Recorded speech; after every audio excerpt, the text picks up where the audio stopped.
आज हमें अध्याय 1 वास्तविक संख्या की प्रश्नावली 1.2 का प्रश्न तीसरा सॉल्व करना है, जिसमें सिद्ध करना है कि निम्नलिखित संख्याएं अपरिमेय संख्या है। अब हम पहला क्वेश्चन 1/√2 को सॉल्व करेंगे। तो हम मान लेते हैं कि 1/√2 एक परिमेय संख्या है।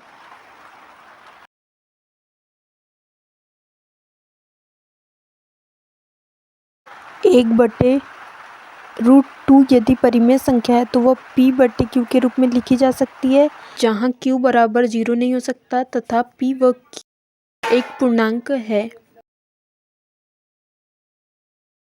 तथा HCF p और q का 1 के बराबर होना चाहिए। अब हम व्युत्क्रम करेंगे। तो व्युत्क्रम लेने पर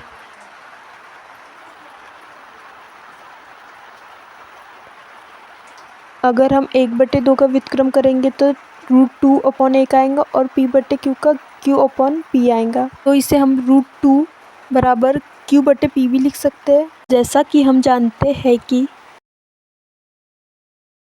√2 एक अपरिमेय संख्या है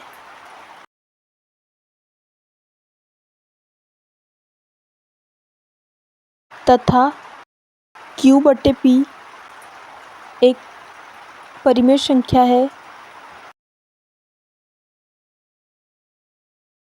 चूँकि परिमेय संख्या और अपरिमेय संख्या बराबर होना असंभव है, इसीलिए √2 is not equal to p/q।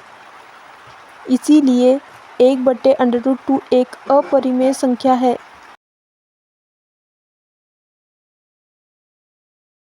अब हम सेकेंड क्वेश्चन 7/√5 को सॉल्व करेंगे। तो हम इसके विपरीत मान लेंगे कि 7√5 एक परिमेय संख्या है।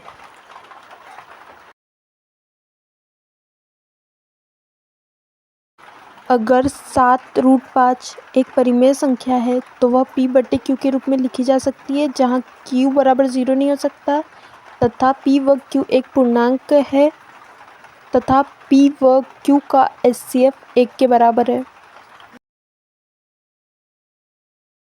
जो रूट में हम उसको पहले लिख लेंगे तो √5 p/q और 7 का पक्षांतर हो जाएगा, तो √5 p/7q। हम जानते हैं कि √5 एक अपरिमेय संख्या है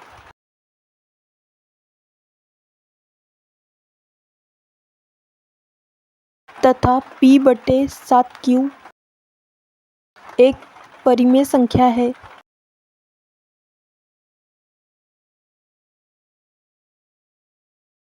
चूँकि परिमेय संख्या और अपरिमेय संख्या बराबर नहीं हो सकती है,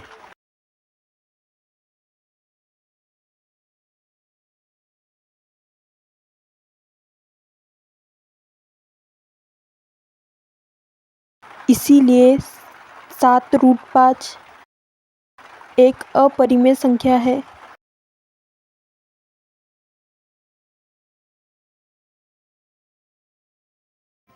अब हमें 6√2 को सॉल्व करना है। तो हमें यह सिद्ध करना है कि 6√2 अपरिमेय संख्या है, तो हम उसके विपरीत मान लेंगे। तो हमने माना कि 6√2 एक परिमेय संख्या है। अगर 6√2 एक परिमेय संख्या तो वो p/q के रूप में लिखी जा सकती है, जहाँ q 0 के बराबर नहीं होना चाहिए तथा p व q पूर्णांक है तथा p व q का HCF 1 के बराबर है।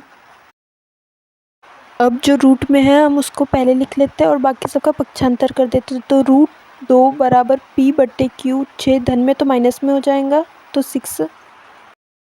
हम जानते हैं कि √2 एक अपरिमेय संख्या है तथा p/q -6 एक परिमेय संख्या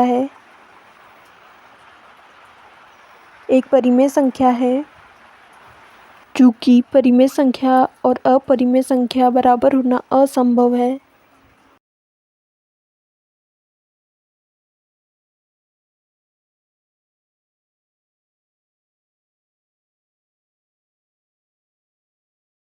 इसीलिए 6 धन रूट 2 एक अपरिमेय संख्या है। यही हमें सिद्ध करना था।